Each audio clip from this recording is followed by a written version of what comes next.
Welcome to the Present in the Pain podcast, a weekly show that looks at the experience of pregnancy and child loss through the lens of the Catholic faith. I'm your host, Eileen Tully.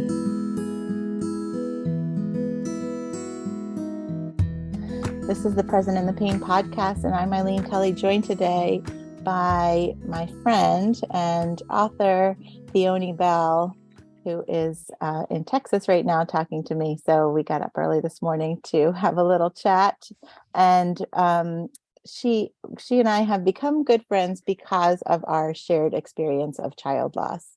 So my hope is to have some interviews with a few other women this year that can feel relatable, that you can hear their stories and know that when you're going through this experience, you are not alone in anything that you're experiencing.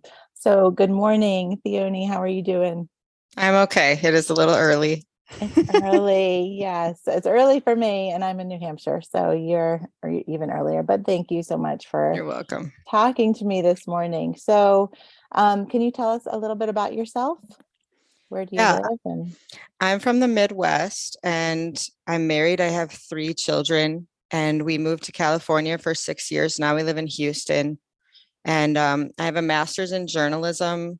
And after having starting a family, wanted to get back into writing. And so started writing a novel about Our Lady of Good Help. And now I interview on that Marian apparition, America's first Marian apparition. And we had a stillbirth in 2020. And so that was just a very pivotal moment in my faith and in my family life. So sometimes I share that story as well. And it's really tied into my faith in Mary's intercession and in her motherhood in my life. So those are the 2 things I'm most interested in. I also homeschool and plant succulaents. Ooh, that's neat. I love succulents. Yeah, I love the way they look. They're so beautiful, but I feel like I don't have the greenest thumb. I don't know if I could manage them. But so tell me about your how did your interest grow in this Marian apparition? So tell me a little bit about your book, if you wouldn't mind. Okay. We're from the Midwest, so we live near the shrine in Wisconsin. And this is the shrine of Our Lady. Yeah. They call it Champion Shrine as well, because it's in the town of Champion. Okay. My husband and I, we had 1 daughter, and we had 2 intercessory prayers that we wanted to bring to Mary. So we drove out there and we prayed that I could conceive again and that my husband would get into grad school. He'd been out of school for 9 years. So he was waitlisted at about 3 or 4 colleges. And then I went back and prayed again. And within 3 months, I had conceived my son, who's 8 now. And my husband had entered a program in Vancouver, Canada for philosophy. So after those prayers had been answered that way, I decided this was our family patron, and the apparition was just approved in 2010. So, I even had to print my own prayer cards, and there wasn't a lot of stuff out there about it. And I just became very interested. Then I prayed a novena to Our Lady of Good Help when I wanted to get serious about writing again, and really felt her pushing me to tell the story of the visionary and the community in which this apparition happened. So had you had a relationship or were you close to Our Lady before this? I wasn't very close. I wasn't very close. No. I believed in what the church taught about her, and I'd always felt pulled toward her, but I didn't talk to her a lot. You know what I mean? It was all very knowledge based and not heart based yet. But she became my mother during this research and this writing of the novel. So I love that. So the novel is called The Woman in the Trees, and it's a historical novel that's based on this apparition, and it's wonderful. Yeah. It's published by Tan Books. So Thank you. I highly encourage people to get it and read it, because it just, had no idea about this apparition, and it was just so informative, but it just made me want to know more about it. And I love the cover artwork by Baritus Catholic. Like, it's just so Yeah. beautiful too. So I encourage people to find that. But then we met because I was following you on Instagram at the time, and you were sharing a little bit about your experience of child loss. So do you want to share a little about what happened there? Yeah. In 2020, I was expecting, and I went into early labor. I had been sick for days and not really knew what was going on, and finally realized that the pain I was having was contractions. So I was 27 weeks along, almost 6 months. And so far, everything had been totally fine with Sloan. And my husband was driving me to the hospital, and my children were scared. I have 3 other children.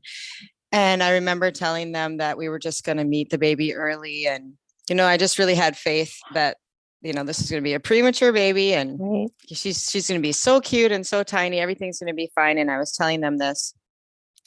And then I was just totally surprised when I got in, and no one could come with me because it was during COVID. Yes.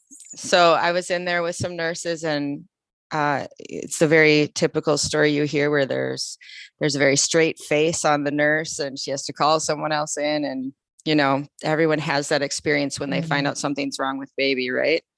Right. So there was no heartbeat. So the baby had died. So that's why I was in preterm labor, because my body was now miscarrying. And so my husband was able to return at that point, and they had to dilate me with a balloon. And as far as we knew, I was just going to deliver Sloan, and there'd be follow-up and recovery, and I'd go home. But after I had Sloan, I wouldn't stop bleeding, and eventually they had to transfuse overnight. I don't know how much blood would. I think they replaced all of my blood, because what had happened is it's like a cascade effect. It can happen when people like have a head trauma or get in a car accident. The body starts to use up all the platelets in your blood. So my body had started doing that when Sloan died, because her death triggered a cascade effect in my body. That's what all the pain was from. And then when you go into labor and you deliver the baby in normal circumstances, those platelets would all rush to your uterus, and your blood would stop flowing, and it would clot in your uterus, and everything would be fine. But I had used up all my platelets over that 3 days since she had died. We're estimating, but the 3 days there. And so when I needed those platelets, there was nothing. So I was just bleeding. I couldn't see it, but my husband was like, I'm glad you couldn't see it. It was just buckets. Like, you were just, he was terrified. He was very affected, more affected by the prospect of me dying, obviously, than losing Sloan, but very affected by that too. So they gave me transfusions through the night, and then I stayed at the hospital for 5 more days. And during that time, we were able to see Sloan right after the labor, and she was perfect. I mean, there was nothing wrong with her visually. And then my husband had to leave, and there was a very nice social worker. They come to talk to you just to see if you have help grieving and need anything. And she spoke to the security guards and convinced them to let my husband come back because of the COVID restrictions. And so we were able to see her again the next day, but really she had changed during that overnight. Had changed. Yeah. So I really, when I pull out her pictures to look at her, it's always the first ones from right after the birth, where she looked like her and had not been kind of put away overnight and then Yeah. brought to me again. And so after that, it was just, that's when I started reaching out online. That's probably when you first reached out with information where I could find support, and shared your story with me. And there was a lot that happened in my homeschool group, my own social group, and a lot that happened in the online community that was really, really helpful at that time. Oh, that's amazing. Yeah, I'm glad that your community of real life people who were there with you were supportive, because that doesn't always happen, unfortunately. So No, how did they reach out to you? Yeah. I mean, I hear stories where people are all alone with this, and Especially in COVID, right? Like, yeah. so it was locked down, and it was just, I mean, the hospital experience, thankfully that person let your husband come back, but some people are doing the whole thing alone too, and then coming home and having to be alone because people are afraid of getting sick or leaving their house or whatever. Yeah. Yeah. Well, first it was just emails and prayers. And I think what was really touching is I'm kind of an empath, and I'm very compassionate, and when I don't get that back from people, or like when people don't share with me, it's hard for me. And what really impacted me the most was women who I wasn't even that close to, just sharing their story, telling me about their own lost children, and people I'd known, even people I'd been friends with who had lost babies a decade before. There was just, a dozen or more in my little homeschool park day who had experienced that. And it was almost kind of like a revelation to me that there was this entire population of women and families who were suffering from this that I never knew existed. And Yes. I think something that's common amongst women who have lost children is, like, once you meet someone who's also gone through that, you're just immediately united in some way, especially if they're just very open with you about it. Yeah. So there were, people brought flowers and gift cards. We had meals for like 30 days. And I had people reach out on the internet, on Instagram, offering, whatever skills they had. One woman embroidered me a loop. I don't know how, Yeah, I know what you it's mean. in a Like little a circle. hoop, like a circle. Yeah. A hoop, sorry. And to hang on my Christmas tree at Christmas, and it just said Sloane's name very beautifully on it. And then Sherry from Catholic Paper Goods, she and I talked about something she had already made, which was for the Holy Innocents, the Feast of the Holy Innocents. But I asked her if she could personalize it, and so she was able to make it more personal to what Sloane looked like. And then my miscarried baby, that's up on my website. That's theonibell.com. And so I had just, like, I was not grieving until right before I left the hospital. And then, when I got home, because there was just so many people to talk to and so much like love and support, that I was almost just feeling so uplifted. Like, it sounds strange, but like joyful. Like, people Oh, were just, no. Yeah, absolutely. I think that's a common thing. And I talk about it a little bit in another episode of the podcast, but like, and it's almost like we feel like buoyed, right? Like in those first early days, it feels, but and it feels like we're getting these graces, right, from God, like to be able to withstand this situation. But I also know that psychologically our minds are kind of in shock a bit, and we're kind of, it's a response that's protective, that wants to like protect us from like the full weight of everything that's happened.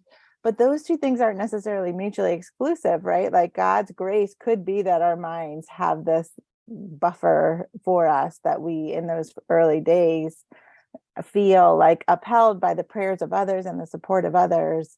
And then, but ironically, it almost seems like right as that support is waning, our mind is also like unnumbing, right? Like it's also like all of a sudden like the settling in of the reality of what just happened to us and the weight of it and the pain and grief of it almost gets heavier, like somehow right as everyone's sort of like, okay, we sent the flowers and we brought the meals and like now it's time to step back. And I found for myself that, everybody stepped back and then it was all of a sudden like I almost couldn't function. I just felt so heavy. Everything just felt so heavy, right? Did you have that?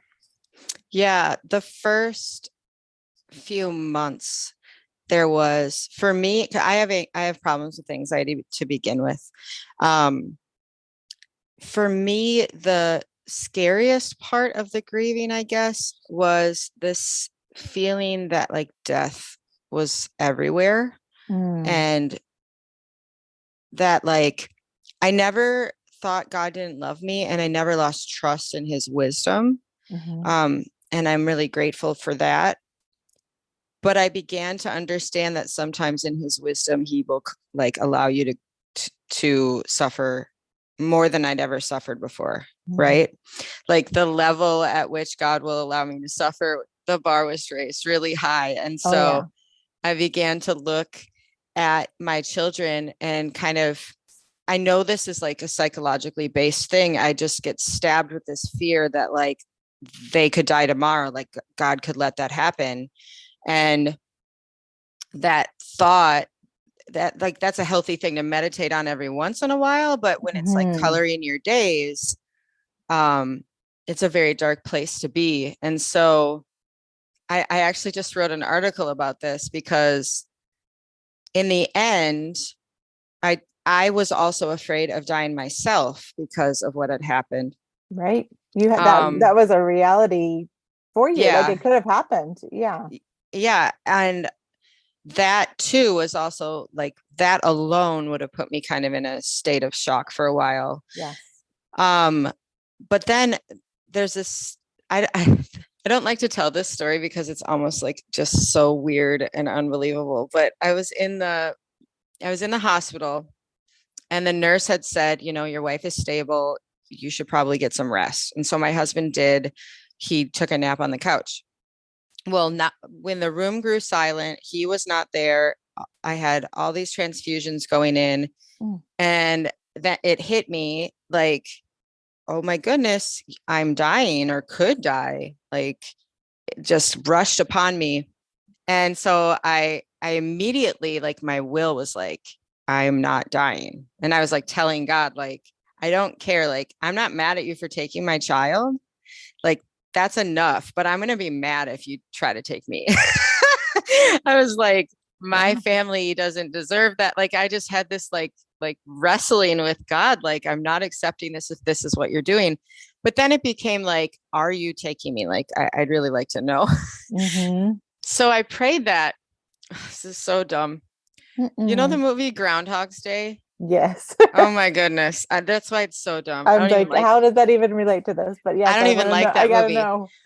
Okay, so that was on the TV in front of me because that had just been playing the TV had been on all night. Right. Okay, so Groundhog's Day is on there. So I'm like pleading. I'm like, please, are you taking me? Am I dying? And I look up and there's this scene in the movie. I forget the actor's name, but Bill Murray, he has gone, back to the beginning of the day. He comes up upon this scene where there's like a homeless person who's dying. And one of the bystanders is like, I think we lost him. And it like triumphantly, Bill Murray is like, not today, we haven't, and like brings him back. And I'm like, are you kidding? I'm like, God, this is so like, this is how you work with me. Like, it was so weird because I knew that wasn't like, God, is today the day I'm gonna die? Like, are you really taking me? And he's like, not today. Yeah, I really felt like that was his response. And it seems so stupid, that movie and just everything. But that, like, I all of a sudden became really calm about it. Yeah. But then what hit me at home was that I write about giving your life to Christ. I blog about, or not blog, I share on Instagram the ways that I do that in my daily life. And then this moment came where he was like, and like, it wasn't a martyrdom or anything, but he was like, I'm going to take you. And I was like, no, you're not. You know what I mean? Like, I wouldn't give him everything, and most people wouldn't. But that self-protective instinct is, he put that there too, right? Like, so I beat myself up. I beat myself up for that during the grieving, where it was like, it took me a while to like accept that weakness, I guess, in myself, even though I was going through everything and I felt bad, and I had to like apologize to God and be like, I'm sorry. So this fear, back to the fear aspect, this fear of death included me dying. And so I realized, like, if I'm afraid of dying, it's because I'm afraid I'm not ready to go. I'm afraid I'm not ready. I'm not at a place where I'm going is heaven or purgatory. I'm not at a place where I think God would accept me. So I started to respond to that intense anxiety with an act of love. I was like, I'm afraid I'm going to die. So let's say I'm going to die right now. So let's let my last act, my last moment, be me reaching out in love to someone. So every time that pang of fear would hit me, I would reach out and I would, if we were in the car, I'd start rubbing my husband's neck. His love language is like scratch my head, rub my neck. Or, if my kid was in front of me, I would start talking to them and asking them what they were up to. I'm a very like internal, self-focused person. And so that was my way, I guess, to combat the fear, because it worked. The fear went away. Wow. And it was also my way of saying, okay, God, like, I'm going to make myself ready for you. I'm not just going to, like, next time this happens, I'm going to start saying my rosary, or I'm going to start saying my act of contrition. Like, I'm going to be ready, like the church teaches. So anyway, so that was kind of a side note, which was definitely not as hard as the actual grieving over the baby. So yeah. Oh yeah, but that's so real. And I think, like you mentioned earlier, I mean, I know you at the end you said, like, if I'm afraid to go, it's because I'm not ready. But you did say earlier, like, my family doesn't deserve to lose me too. So it is like there was probably just a fear of like, what's going to happen to them? Like, they're so young, and I don't know. And so even that, we have to just trust that God. I think about Saint Teresa, who lost her mom so young, right? Yeah. And still, like, it was part of God's hand was in it, right? That it always is. Yeah. And so the timing, it just seems like, no, you can't take me when I have these young kids. That's not fair to them. But like, he loves them too, right? Like, so and it is just that ultimately that trust that his plan is there, but then that also would make you want to reach out and hug them or rub their necks or whatever it is. Oh, thank you for sharing that with us. I don't think I love that you shared the Groundhog Day, because I don't think it's silly. I think God does kind of talk to us. It could have been any moment in that movie. It could have been the one where he died, like, whatever 3 other times. Right? Groundhog Days before. So then it is, I think he does have a sense of humor sometimes, like that, like, it's not today, like, that's what you kind of needed to hear a little bit. So that's so good. That's so good. So I know that, of course, you had your own trauma related to your own life, but then after you sort of processed that, then you had to also just process Sloan, and trying to do that, I know firsthand, with other children and helping them in their grief is such a hard thing. But you started working on this beautiful project that you have going right now, and I would love it if you talked a little bit about how that came to be, and like, did it sort of help you process the experience? Okay. When I was in the hospital, the kids couldn't visit me and Stephen couldn't come. So they kind of packed a bag with like a pillow and some comfortable things, some change of clothes. And because I'm a writer, my husband bought a journal and then had my daughter write something in it. And she wrote, "Mom, write me a story." Well, like, what could I think about other than the baby I just lost? And And, that's one of the ways I think that people find a release. It's cathartic to write about what you've been through. So that's what I thought about writing about. But she had such a short life. It was all her life in the womb. And I thought, a few days later, I thought, well, I'm going to write her life. And then I turned it into, it was prose. I made it rhyme. And then I worked on it for a few months and thought this, might help other people. But when I lost Sloan, because I was so close to Our Lady at that time, I really felt like Our Lady had come to get her. Like that's where she was. She was with Our Lady. She's obviously with Jesus too, but I think that was what comforted me the most, was imagining her being received into heaven in Our Lady's arms, like almost Our Lady delivering her to God the Father and to the Blessed Trinity. So in this story, all the baby can do is play in the womb and try to reach out to the voices that she hears in the world. And then all of a sudden there's this voice that's just even more beautiful than Mother's voice, and that's Mary, who comes for her. And she goes to heaven and is taught, how to pray for her family.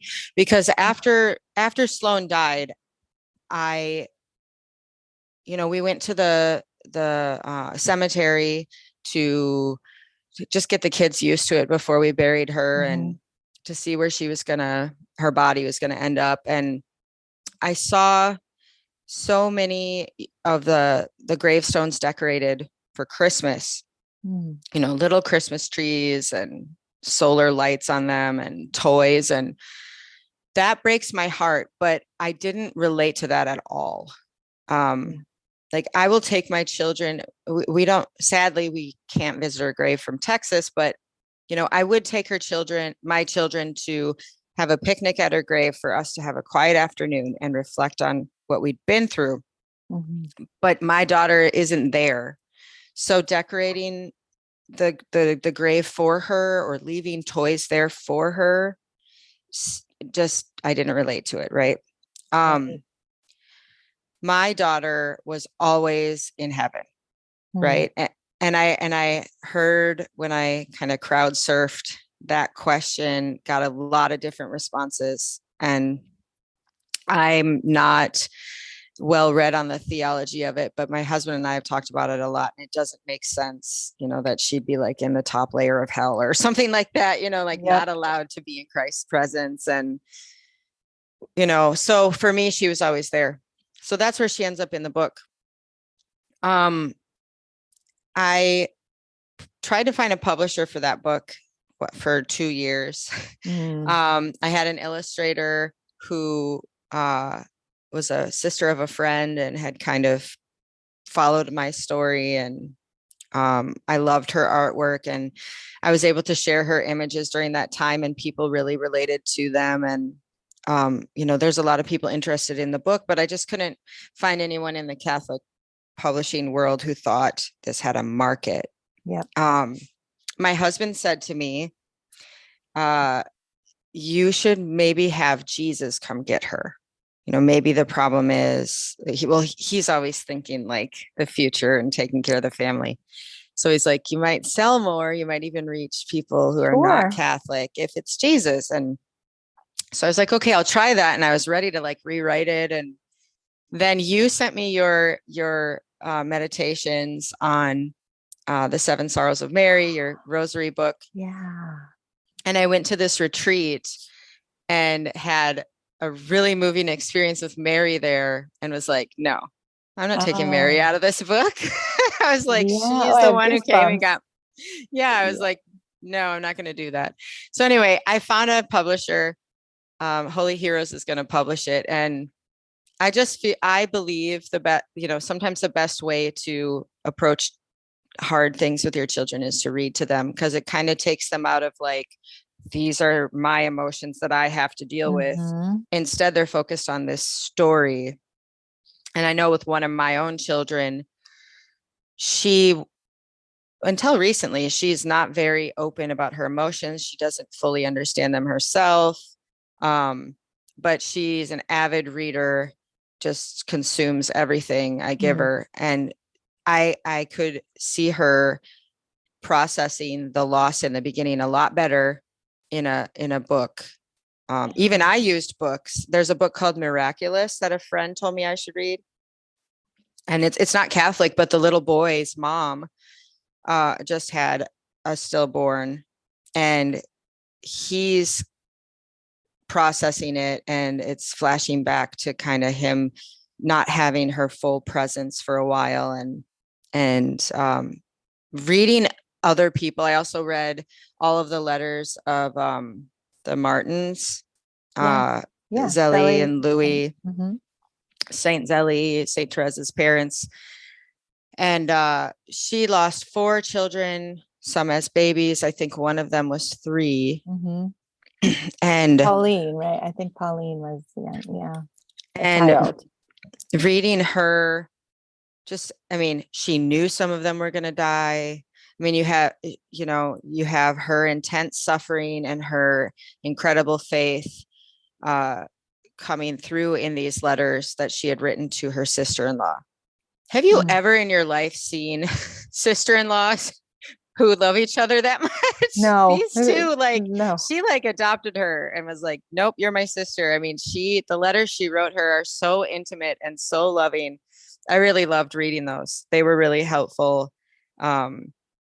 I don't know why reliving the trauma through someone else's trauma is so helpful, but it is. Yes. It is. It helps you know that other people, for me, it was like, the weight of it was so crushing that it was like, I don't have any hope that I will ever be normal again, or that there will be like another side to this tunnel, right? Or like, so I think like hearing that people have come out the other side and are functioning and are, when everything just changes and you're just like, I don't even recognize myself or know how to deal with this right now. It's just, I think reading other people's stories it just helps me be like, okay, you went through it and now you can tell about it because you've come out the other side, right? So like just kept giving me hope that like it'll get better, right? It won't always be this devastating. Yeah, I like I said, I have issues with anxiety. I've had anxiety and depression since I was a teenager. I mean, there's been periods where, like in college, I had to move in with my mom and quit for a semester and had agoraphobia for a while. Wow. I've been in really, really like dark, like, how do I come out of this places? So for me, I knew that I would come out. I knew, and people had told me like, this will get easier. It will never go away. It'll get easier though. For me, just thinking about it now, like sometimes you want to cry about it because you need to release that emotional energy. Sometimes you want to cry about it because you feel closer to your child when you're crying, when you're back in that sorrow. So I think that's what it was for me. Like, it was almost exciting, or like I anticipated the death of Zélie's children because I knew it would put me back there once I reached that part of the story. You know what I mean? Yep, I do. And so for me, I think that's why I read it. And I don't read about other women's experiences now, unless I had a few women reach out and want to talk about it. And in those cases I do, but that's not something I need anymore. You know what I mean? It is for a time. Yeah. Like that's what I think. I have found that to be true, even of, I'm going to use the word baby loss community, but like when you have a loss and you like you said, like there were people in my playground, in the play group, like who told me that I didn't know this was a community. Like I didn't know there was other people who had been through this, and we're just like, we interact every day. Like I never knew this about you, right? And so when you enter into that community and you learn that it is a community and that there are other people who've gone through it, it is like, it's super it's not even comforting. I don't think that's the word, as much as just like, okay, like there are other people here. I'm glad to know. Like, this is the worst group that I want to be a part of ever, but Yeah. like, it's a group. Like, I'm not the only one going through this. But then there does come a time where you sort of need to pull back from hearing all the stories, like Yeah. you get to a place of healing in yourself where like hearing it is almost harder, like by the time you wanted to hear more about it and hear other people's stories and know you're not alone, but then you do need a little break from it. Yeah. Or like the need for that has passed, I will say, like, Yeah. so It's also become more like, in the beginning, I wanted to talk about her. I almost felt guilty not telling people I had this yeah, other daughter. yeah, What's weird is I have 3 other children I lost. One was a miscarriage at 3 months, my first pregnancy. And then 2 are what they call chemical pregnancies. Like, yeah, that means anything. But after we lost Sloan, thinking about those losses made Sloan's life made those children's lives more real. yep, So they became a bigger part of our family, even though they had been around before we lost Sloan. yes, But understanding that the fate of Sloan was theirs too, that they were human beings, that they are in heaven praying for us, that they love us, all of that became true for them as well. But in the beginning, I felt like I had to talk about her all the time. And I think after a while, like, I don't covet that story. I'll share it with anyone, but like, now it's more personal. Like that, like my relationship with Sloan is more personal. It's almost more like tender to me. Than like that compulsive need that I had in the beginning to just keep her alive all the a time. lot, yeah, like keep her real, right? Like, I want other people to know that she existed, to make her life have mattered, like, to more than just you and your family, right? Like, but you do want to share it, and then that, I think you also learn that you can't always share that story with everybody, and some I did, people, though. you did, whether they I mean, wanted to or not. I I'm not know. talking like the grocery line, but like, Yes. to illustrate, there's one, we had a quick story. I started to meet people who weren't even Catholic, right? Because I shared it a lot. And we had this male lady who was very grumpy. It was COVID, and she was totally covered with huge mask, 2 masks. And if we were outside playing, she wouldn't like even walk over. Oh yeah. I asked her to just leave it on the edge of the grass one day, and she was like, I can't do that. I have to put it in the mailbox. Like, it's just this contention. And Yeah. I have a big mouth, and there were some arguments. Like, finally I was just like, you're a jerk. Like, what's your problem? So this had happened. And eventually I was like, you know what? Sometimes the best way to just break into someone is to just be vulnerable with them. So I left her this letter in the mailbox that was like, I'm sorry that we argued, and I'm just in a bad emotional place right now. Here's what I just went through. I lost a baby a few months ago, and I just haven't been handling myself right. And like, I want to be cool with you, and I have nothing against you and whatever. So she came to the door the next day, and all she said was, thank you for that letter. I mean, her whole demeanor, it was like there was a sun shining behind her, because her whole demeanor was different. Like, she looked like a totally different person because she was smiling. And it was like, I had totally broken her down sharing that. And then she said, that thing you went through, I went through that too. So then I ran and I printed off my manuscript of the jelly bean story that Holy Heroes is going to publish. And I said, Maggie, go bring this to the mail lady. That's my daughter. She brought it to her. And I watched her slowly walking down the street, because we lived in apartments, and she didn't drive to every door, reading it as she walked away. So later that afternoon, I was getting gas, and she came out of the store, and she said, thank you so much for sharing that. No one ever talks about it. And I really I want to talk about it. And then it was like from that day on, like we were friends. We were like kindred spirits, right? Like we didn't go out and have coffee together, but there was like a love between us and an understanding. So then at that point, I realized like there's a lot of women who may not agree with me about Mary's intercession or the existence of Jesus Christ or whatever.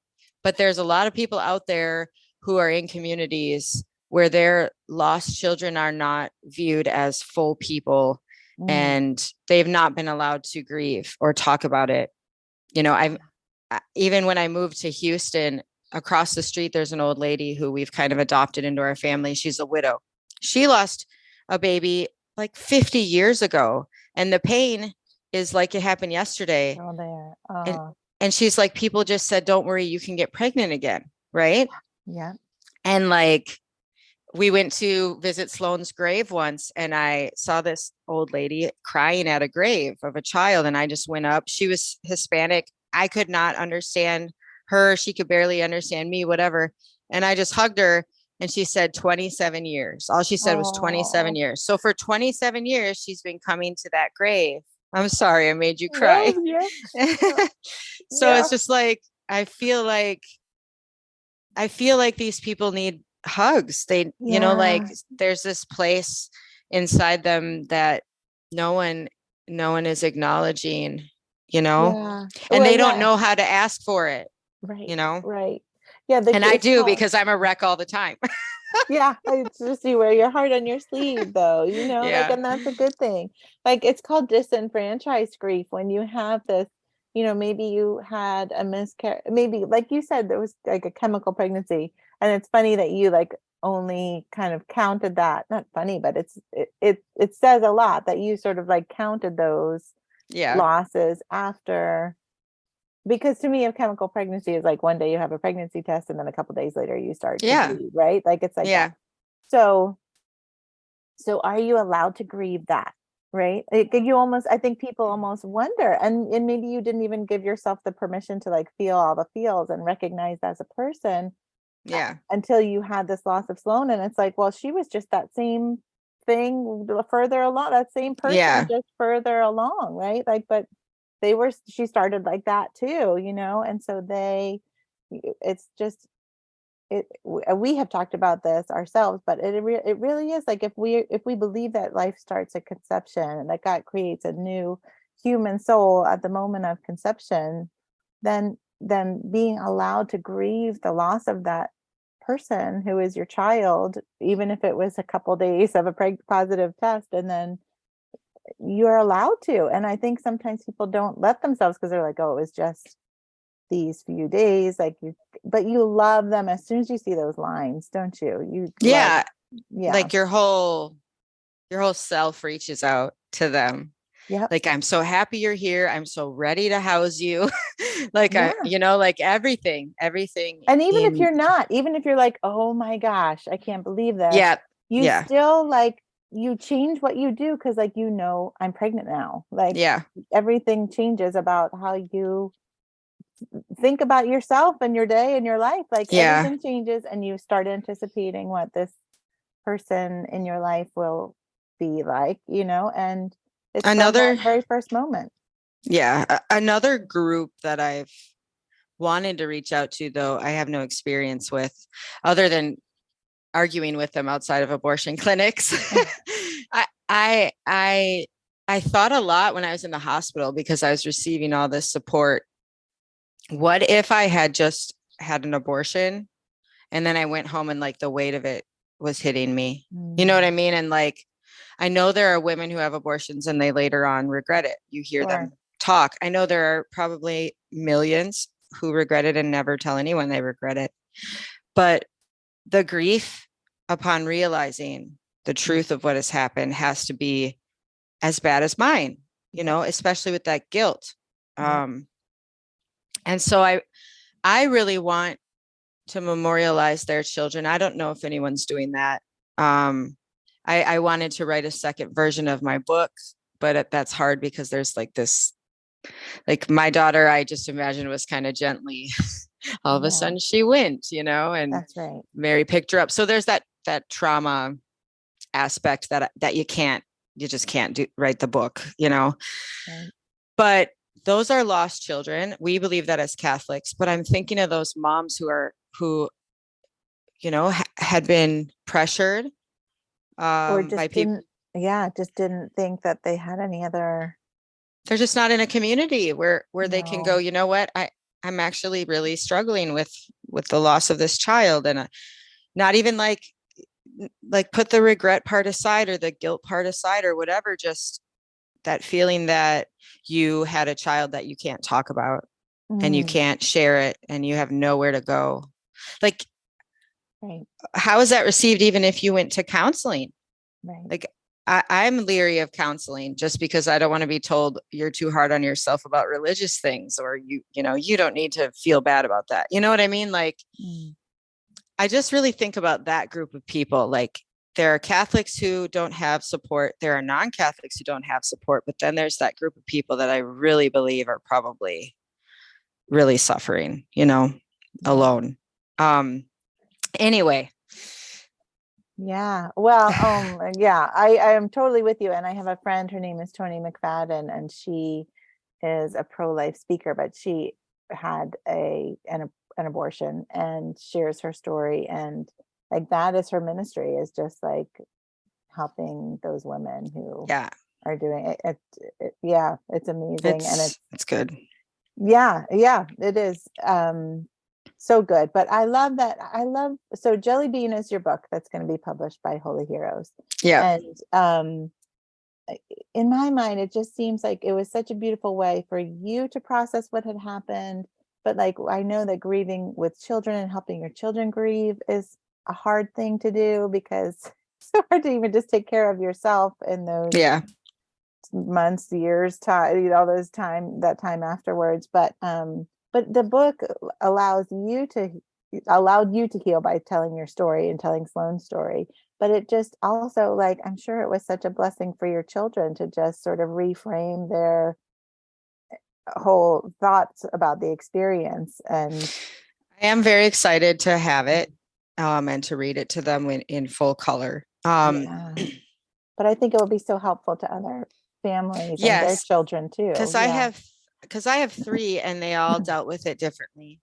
Right. My youngest, she was 3 or 4 years old, and she wanted to understand it. Like, her struggle wasn't just comprehending it. So she would repeat what I told her to strangers, to me in the car. The same thing. Yep. Yeah. Like, so so I had a sister and now she's in heaven. Sorry. So that was her approach. My son, he just had this like supernatural faith through the whole thing. Like, I would be like, are you okay? Like, even at the funeral home, are you okay? Do you need to talk about it? And he's like, no, Mom, I'm fine. Like, I should be happy Sloane's in heaven. Like, and he wasn't just saying it, like, he really believed it. That approach to it never changed. We were praying our rosary daily, and I would break down. That's when everything would kind of flood back every day during that silence with the family. And the second I would start crying, they would hear it in my voice, and he would come over and like give me these very awkward foot rubs and like, you know, just this little 6-year-old boy. So that was his way. Like, he was feeling something, and his way of dealing with it was to like have hope and to take care of me. Right. You. Oh, sweet boy. But then my oldest didn't want to talk about it. Like, it was like 2 years. And then I was getting ready for an interview where I was going to talk about this experience. And she just came up to me out of nowhere and was like, you know what I decided? I was like, what? And she says, if you're going to like spend your life talking about this and sharing this story and trying to help others, I should be able to help you with that. And that was like her telling me, like, I can talk about it now. Wow. But there was one time I read The Little Match Girl. You know that story? Yes, I do. For those who don't, you know, she's poor. She's going out. She's looking for money and food at Christmas time. She has like a little box of matches. She's freezing in an alley or something, and she's lighting these matches and imagining she's at a feast, and eventually she dies. we have this beautiful copy of that story. I've read it to them before, but last year I read it to my daughters, just like, we're going to do a Christmas book. Jeepers. Oh my goodness. She was so angry. She burst into tears and she was like, why would you read me that? She felt like totally betrayed, like I was trying to manipulate her. And I was like, I didn't make the connection.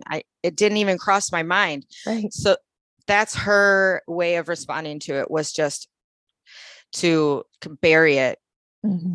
At the funeral, the showing, we raised, another thing that was very comforting. We raised like $6,000 in 5 days for the funeral. Wow. Just to give her a full, like, we had a showing and her burial plot and everything, because we couldn't afford anything. It's expensive. My daughter held Sloane's hand in the casket the entire time. So for like 2 hours, just would not leave her side. We had to tell her, like, okay, we're going to be putting her in the hearse and driving out to the spot now. And it was like, until that thing was in the car, until the casket was in the car. So she was so connected to this little sister. And so her way of dealing with it is she's a child I thought needed the most help. She's a child who I said earlier would probably take a book and go off in the corner and read it and process by herself. Right. And because the book is full of like our theology as well, intercessory prayer, life after death, Mary's life in the womb, motherhood, life in the womb, right. All of that stuff, you know, your children are being catechized a bit too, you know? Yeah. So yes, I think for me, my way of helping them through it was just to always be honest with them.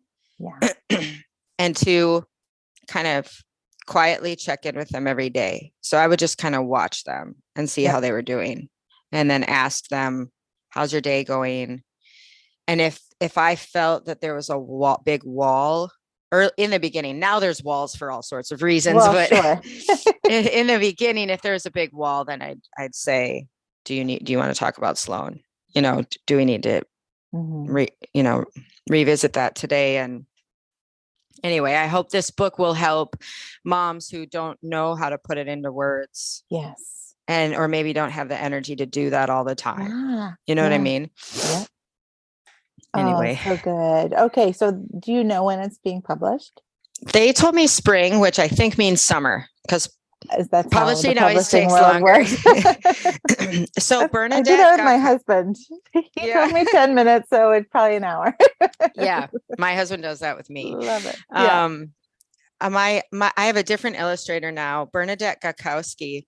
Yes. She has a book with Tan, on A Garden for Mary, it's called.